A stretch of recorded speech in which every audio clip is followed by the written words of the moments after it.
Hello guys, this is Sharon here from 24/7 Techie, and in this video I'm going to tell you some reasons why you should not consider the OnePlus 2. I've thought of doing a couple of videos, one regarding why you should not consider the OnePlus 2 and one why you should consider the OnePlus 2. So these will be quick little videos and it will be point to point and nothing much, and hopefully you like the video and it does helps you in deciding if you want to consider the phone or not. So first of all, we need to get a thing straight that we will not be considering the invite system in this videos, as we are now used to with the invite system from the OnePlus. We saw it with the OnePlus 1 and now with the OnePlus 2. So we'll not be considering the invite system or the company's logo or anything. We will only be considering the phone, what we get in the phone and what we don't get in the phone. That's all. Nothing related to the company, nothing related to the invites or the hype or the flagship killer or anything. We will not consider anything, just the phone.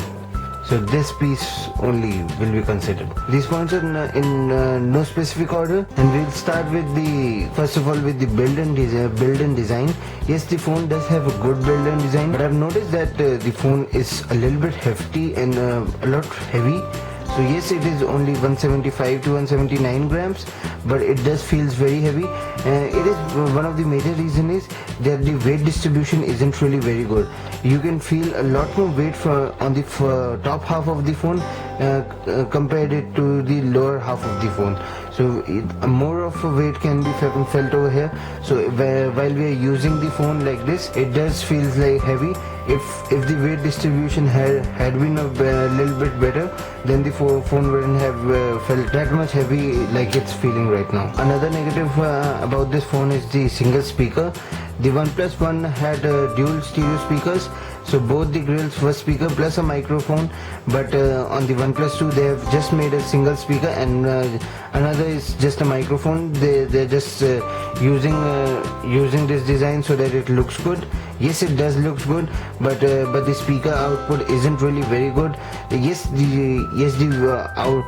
the quality of the audio is good, but the loudness is a little bit low compared to the OnePlus 1, and it is a mono speaker now, so there are no dual speakers, it's just a single speaker. Another thing that needs to be considered, that the phone has been launched in 2015, so we'll consider the 2015 specs, and most of the phones in the 2015 are equipped with fast charging, and this phone is not on paper equipped with fast charging.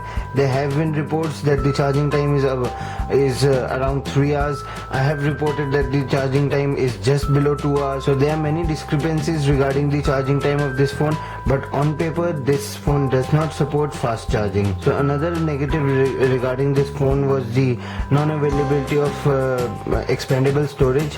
Just like the OnePlus 1, OnePlus has followed the trend with the OnePlus 2 also.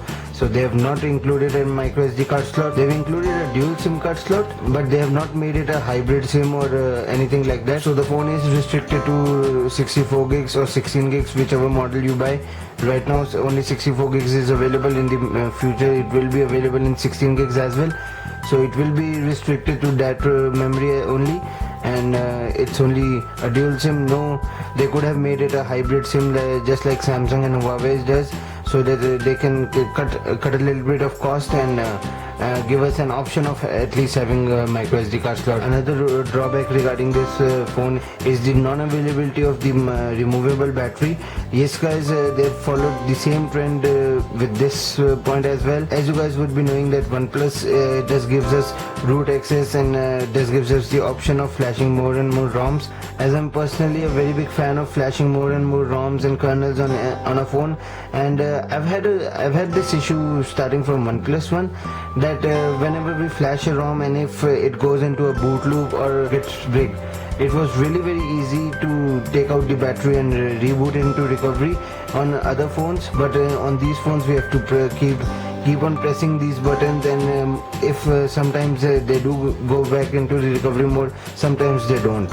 So having a removable battery is a very good option. So they've this time also not given us the option of a removable battery. So this is a debatable point. If we are not considering this point only for India and for global customers as well, the removal of NFC doesn't really makes a lot of sense. So the OnePlus has advertised a lot that this phone is future proof, and using 4 gigs of RAM and Snapdragon 810 and with 64-bit enabled. This tells us that the OnePlus has thought of keeping this phone as a future-proof. But then why did OnePlus take out the NFC? As NFC does makes it a little bit more future-proof, as Google has just recently announced the Android Pay, and each and every company nowadays is trying to make good payment system. Yet it's not very developed in the countries like India, but in countries like US and and other countries where OnePlus 2 is available, they have taken out the NFC from there as well. So it doesn't really make sense if they're making it future-proof and taking out a very key feature for these particular countries. They have just followed the trend of the Xiaomi. Xiaomi also did the same thing. They upgraded from Mi 3 to the Mi 4. They took out the NFC and they gave the similar reason, and OnePlus gave the reason that only 5% people were using NFC. Xiaomi gave the reason on the launch that only 1% people were using NFC. So they are giving very similar reasons, but some people are using their NFCs, and if OnePlus motto is to never settle, then why are they trying to make the customers settle? So guys, as we are following the motto of never settle, then we do also have another reason, then we can question the never settle motto, and that is the Quad HD screen. Yes, they have used a good quality of Full HD screen, but I still think that having a Quad HD screen does gives them another boost in the market. Yes, they could have increased the price by $10 or $15 and made it similar to the Moto X Play as $400, and they could have included a Quad HD screen, but they went for the Full HD screen.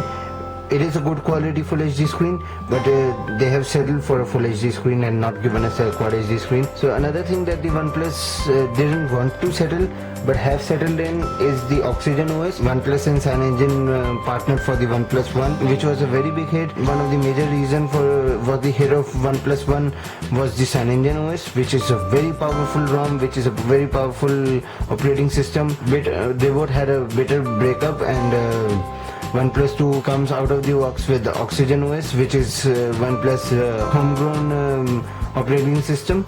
It is good, but it is missing a lot of features compared to the Cyanogen OS. Most of these features are related to customizations. Yes, OnePlus has given us some customizations, but Cyanogen used to give us a lot more customization, and Cyanogen also provided a lot more community feedback. Cyanogen is a very big community in developing ROMs and everything, and they have a very big fan following regarding the ROM development, and going with Oxygen OS has given them a drawback regarding that, and OnePlus has to build their ROM from starting, whereas Cyanogen is a pioneer in building custom OS. So another drawback regarding this phone is really a very doubtful thing, which is the infamous use of Snapdragon 810. Yes, they have underclocked the processor a little bit so that it doesn't heat up. They've had partnership with Qualcomm regarding the heating issues, and everything has been done, but the phone does still gets warm. Using the Snapdragon 810 will always come in a drawback, if it gets warm or if it doesn't. If a person knows the past of the Snapdragon 810, if he will be always doubtful if he should buy the phone with a Snapdragon 810 or not.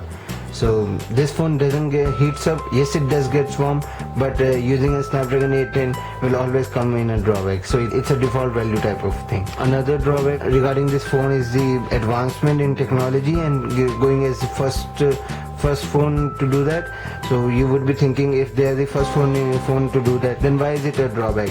So using USB Type-C is a drawback because these wires are not easy to get, and we are not used to using these wires. This port sort of makes it very similar to the Apple's Lightning port. USB Type-C cable can power this phone, which are not usually available at anyone's place. If we are traveling somewhere and we forget this wire, and we don't have a connector from USB Type-C to USB 2.0, which also costs a lot, 700 rupees in India, and that's a lot for a small accessory. It is very unlikely that anyone that we know, or anyone would be having a spare USB Type-C cable.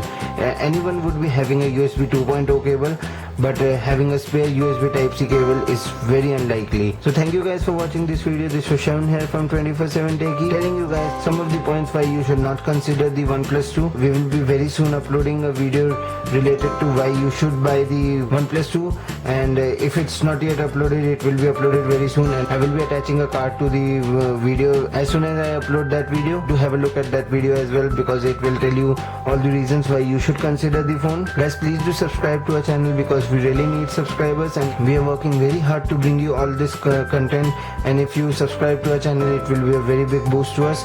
So please do subscribe to our channel, and I hope to see you in my next video. Till then, see ya.